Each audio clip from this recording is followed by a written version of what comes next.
সফলতার কোনো শর্টকাট হয় না, হয় অনেক কাঠখড় পুড়িয়ে জীবন যুদ্ধের প্রতিটি অধ্যায়ে নিজেকে প্রমাণ করে করে একটু একটু করে আপনি সফল হবেন, একটু একটু করে আগাবেন। ইটস এ জার্নি, এটা কোনো ডেস্টিনেশন নয়। এবং সফল হওয়ার পথ পরিক্রমায় কোনো লিফট নেই, সিঁড়ি বেয়ে উপরে উঠতে হয়। কি বেয়ে?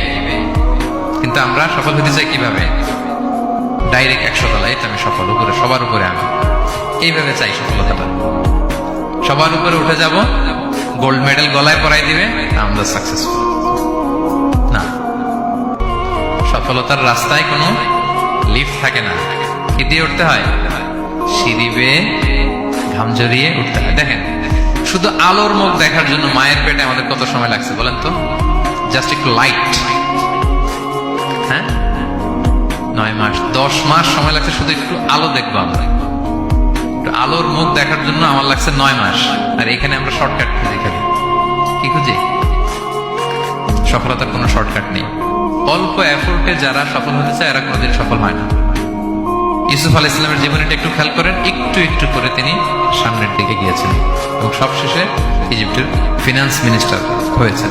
এজন্য ধৈর্য ধারণ করতে হবে, নিজের সর্বোচ্চটুকু উজাড় করে দিয়ে আপনার রোলটা আপনি প্লে করবেন, এরপর আল্লাহ তাআলার উপর ভরসা রাখবেন। কিন্তু অনেক চেষ্টার পরেও যদি